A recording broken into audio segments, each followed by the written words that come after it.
I like that. I want that tape sent to me, a recorded introduction. I appreciate everything you said, Congresswoman, and thank you for making the case. I don't have much to say except express gratitude to each and every one of you for taking the time to be out here today. Take the time to recognize what's at stake in this election. I'm incredibly grateful to all the remarkable elected officials that are assembled here that took the time, including many council members and vice mayor and all of the leaders in the community that took the time to be here at this critical juncture. As Olivia said, this is just 9 days out before the end of the election. Because I want to remind you, the election's today, it's tomorrow. We're talking about getting out the vote today, but at the end of the day, really, it's about turning in the vote, turning in the ballot. This is an all mail-in ballot. 22 million ballots have dropped in people's mailboxes. We've made this as easy as possible. You don't even have to lick a stamp and return it. All we want is to communicate a simple message. No, and go to the mailbox. Don't even consider those other 46 other questions. It's a simple no. No on this recall. No sends a powerful message that the state of California celebrates its diversity. The state of California celebrates the progress of the API community. California celebrates our refugee populations and immigrants from every conceivable walk of life that came here for new beginnings. What makes California great is that we don't tolerate, but we do celebrate our remarkable diversity. I grew up, had the privilege, just like your mom did, right back there, 4th generation San Francisco. And I'm very mindful. We have the first and the largest Chinatown in the state of California. Some of the oldest sister city relationships, not just with mainland China, but in Korea and Japan, other parts of the globe. My grandfather was a prisoner of war in Corregidor, worked side by side with the Filipino community. I'm proud we have one of the few remaining Japantowns in America. I'm proud of the contributions of Vietnamese Americans to this remarkable state and our country. I was always mindful as a young child that San Francisco was one of the most diverse cities in the most diverse state, in the world's most diverse democracy. But I'm deeply mindful, being here in LA County, Chinatown, that diversity is at a whole nother scale. And diversity in this state is defined by the incredible contributions of the API community.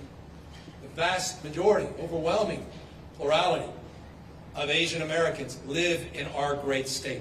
That's a point of pride. I'm proud of that. And that's why it didn't take much at all to stand up against the hate speech the last 4 years of the Trump administration. It didn't take much at all to push back and file lawsuits against Trump and the Trump administration, to call out the xenophobia, to call out that nativism, to call out that hate-filled rhetoric. Didn't take much, and I'm proud. I appreciate Alan, and thank you for even recognizing that we did that early on, because I was rather stunned, not only by Republican governors, but also by Democratic governors that didn't stand up earlier against that hate-filled speech. Is it any wonder, as the Congresswoman said, 9,000 incidents of hate speech? Because we've allowed this to simmer. Libya's right. This is not new, California. You reminded us. Chinese Exclusion Act started here in the state of California, in the Bay Area. Prides itself on progressive policies. But the Chinese Exclusion Act and all the perversion of our immigration policies that still haunt us today have their embers in the state of California. We need to be mindful of that, just as we are mindful of the work that the Assembly member did to call out the injustices that were advanced by a governor of the state of California by the name of Warren. Brown versus Board of Education, but also the governor of California before he became Chief Justice of the Supreme Court. Then in turn, Japanese American. That happened here in our state. We're so much better than that. We have to be mindful of our past. We can't take for granted our present, and we sure as heck can't take for granted our future. We have to fight for it. We have to remind people of the value and the contributions of immigrants, the value and contributions of refugees, the values and contribution of our diversity. That's what makes California truly special. That's why we're so entrepreneurial. That's why we have an $80 billion operating surplus. That's why we're the tentpole of the American economy right now. No other state creating more jobs than the state of California. more IPOs, more engineers, more scientists, more venture capital in any state in America, more patents emanating out of the state. #1 in two-way trade, the largest ports in the world, in LA and Long Beach, at least in America. We're proud of that. And there's a reason for that. It's our values. It's not despite all of that that we're successful. It's because of all of that that we're successful. So fast forward. Here we are, 9 days out before the end of this recall election. And I'm pleading with you to consider the stakes. Congresswoman set them up beautifully, the compare and contrast. But please don't take this moment for granted. This effort predates the pandemic. This is the 6th recall effort. I've only been in office a little over 2.5 years. This is the 6th recall effort. And the Congresswoman is absolutely correct. Read the petition. Read the petition. It begins and ends by just offensive language, attacking immigration. The petition itself says everything you need to know about what this recall is about. This shouldn't even be close. To the Asian community, please read the petition. Learn about the CEO of this recall. The guy who got off his words, his couch, and got on the streets because he was offended. He was offended we filed a lawsuit against Trump's failed deportation policies. This is the same person that's in your ballot book as the one making the case for the recall, the one you see on TV. And let me tell you what he said. We were so shocked when we learned about this that we gave him a chance to clarify. We gave this individual an opportunity to walk back his hate speech. And you know what he did? He doubled down on it. And let me tell you exactly what he said, so everybody understands what this is about. The CEO, the principal person behind this recall, says that he believes that all immigrants, 70% Asians, all immigrants should be microchipped. And he said in an effort to defend it, I don't want to be accused of hyperbole, he said in an effort to defend it, it works. He said, just ask animal control. That's what he said. What more evidence do you need of the hate and the bigotry, the xenophobia that's behind this recall? The RNC behind this recall. Devin Nunes behind this recall. Newt Gingrich behind this recall. All the pundits at Fox News. You think they have the backs to Asian Americans in this country? They're the ones out there spewing Kung Flu and all this nonsense. They're the ones leading to this hate in this country. They are. They're responsible for spewing that hatred. I remember as a kid seeing the vestiges when I walked into Chinatown and went to some of the museums, the vestiges of that hate coming out of the Chinese Exclusion Act, as you noted, in 1882. And the wall, the virtual wall, that was in a bunch of illustrations that needed to be built to keep the Chinese out. I remember a gentleman, being kind, by the name of Dennis Kearney, who came from Oakland, California. He was a gentleman from the Bay Area that began and ended every speech by saying, whatever else we need to do, the Chinese must go. He was the Donald Trump of his time, head of the Working Man's Party. This xenophobia, this nativism, this hate has been with us for too long. We have to call it out. We have to condemn it. And so I implore you, I plead with you, the opportunity to do that presents itself anew on September 14th. A simple act of no. No, we will not stand for that. No, we are better than that. That's our opportunity to send a message that California is unique. We're a special place. And so I want to just thank you for all the work you've done to get us this far, but let's not run the 90-yard dash. We're almost there. 9 hard days to go. Please remind your friends and your family the importance, the power, the potency of their voice. They're trying to catch us while we're asleep. That's what recalls are all about. Off-year, off-month election. Registered voters are overwhelmingly opposed to this recall. It's a question of likely voters. and how likely we are to send a message to those that are behind this effort. And so I just want to thank you from the bottom of my heart as a Californian, as someone who's so proud to represent 40 million Americans in the most diverse state, the world's most diverse democracy. Thank you for being here today. Thank you for everything you've done, and thank you for the work you will do over the next 9 days to vote no and defeat this Republican recall. Thank you all very, very much.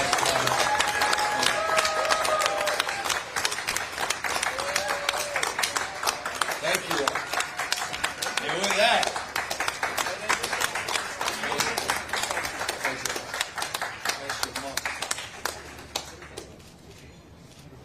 any questions? Questions from the media? And if they're not, we're happy not to answer any questions. I'm absolutely expecting. Thank you, Governor, for being here and having this. How confident are you right now that Californians will go out, will have those mail ballots, and that you will remain as governor? I think we've seen tremendous progress in closing the awareness gap in the last few weeks. You're seeing that with early number of votes, early number of ballots that have been turned back in, which over the course of the last few weeks have actually been pacing the record 2020 ballot. Now, we don't expect those numbers to continue at that record pace, but we're very encouraged by the early voting, and we're very encouraged by this awareness gap beginning to shrink. I want to remind folks just very, very briefly, 20 seconds. Fox News, One American News, Newsmax, for the last 2 years, watch it, wall-to-wall coverage, raising awareness in their echo chamber about this recall. Even my own family members, about a weeks ago, were saying, why are you down in San Bernardino County on a Sunday? Why aren't you with your cousin at her birthday? I said, I wish I could be, but we're working hard to defeat this recall. They said, oh, come on, you don't have to worry about that. By the way, those same family members are on the road with me right now because they recognize what's at stake. And so all of a sudden, we're getting that momentum. We're going to win this thing.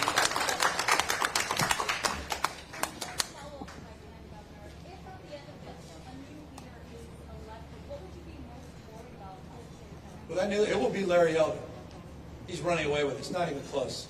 Congressman Chu is absolutely right. It's not even close. You're going to have someone who doesn't believe in the minimum wage, someone who doesn't believe women are as smart as men, someone doesn't believe women's right to choose, doesn't believe in a corporate tax, doesn't believe in the Clean Air Act, doesn't believe, as Judy said, in a federal funding of education or even federal funding of housing. You're going to have someone who doesn't even believe in maternity leave for women, doesn't believe that we should be investing as we are in our diverse communities. Someone that defended Donald Trump in his hate-laden speech. Someone defended Donald Trump as he attacked the Asian community. You know, someone who's to the right of Trump. Someone who wants to privatize Social Security and Medicare, wants to privatize it.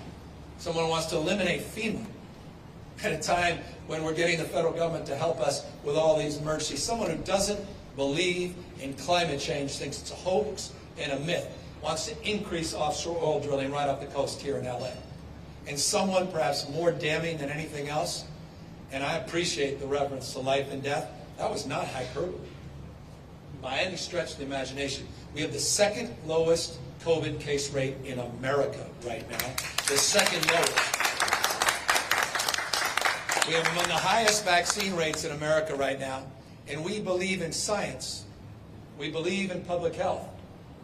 The day that Larry Elder, God forbid, gets elected governor of California, he said the first day before his first cup of tea, he would end mask requirements in our public schools, putting our kids at risk, and he would end vaccine verifications for healthcare workers. The consequences couldn't be more pronounced and profound. It is a matter of life and death. Any other questions? Thank you. Thank you for the technical stimulus tax for Thank you. And I didn't even mention that. $12 billion of stimulus checks that are coming out as we speak. Which, by the way, just for the record, I mean, eat your heart out, all those conservative states. Judy, there's never been a state with a bigger surplus. There's never been a state in American history with a GDP that's grown as fast as ours in the last 5 years. And there's never been a state to do a tax rebate as large as the state of California's $12 billion tax rebate that we just put out. So I'm really proud of it. I'm just saying that to all of my Republican friends out there. Forgive me.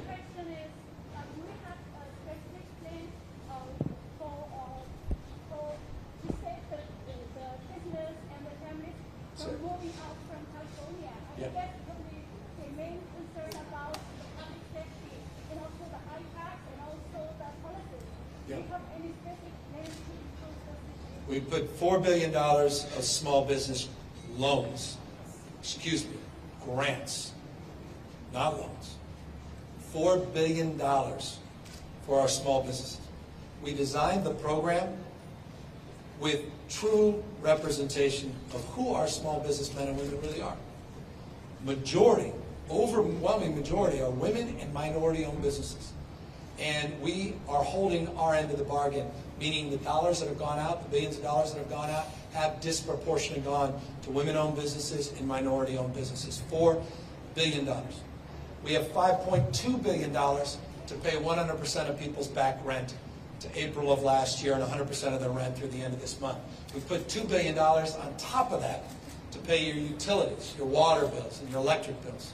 We did a 6.2, these assembly members led the effort, a $6.2 billion small business tax cut in the state of California. We have created more jobs in this state than any other state in America, 114,000 jobs last month. We're the 10th pole of the American job recovery. Don't believe those headlines about this exodus. California is roaring back. California's economic growth is second to none, as I said, over the last 5 years. 21% GDP growth. It's the fastest of all Western democracies. No other Western democracy has grown faster than the state of California in the last 5 years. And we really believe the best is yet to come. But that said, I recognize that a lot of people are not feeling that. And we have a special and unique responsibility to help folks that are still struggling get back up on their feet. Governor, who are the family members who thought you didn't have anything to worry about? Well, I'm not going to lay out my family members. But we got a large Irish family, so there's a lot of them. Anybody else? Was there a time that you didn't think you had anything to worry about? I know, never been. Not the last 2 years. I've been working hard on this. We take this very seriously. I've always taken this seriously. I watch Newsmax. I watch One American News. I knew this thing was inevitable. You watch those networks, you watch that echo chamber. I got a lot of Republican family members as well. They were the first to make sure that I was getting cued to what was going on and what was being said, and the manipulation, the misinformation, the untruths that were being spewed out there. So we've long taken this very, very seriously. We've been working hard, and you have demonstrable evidence of that. I'll put up the work we've been doing over the course of the last year up against anybody. We're really proud of the work, and we still have a lot of more work to do in the state, including over the next 9 days by turning out in record numbers to vote no on this recall. Thank you all very, very much.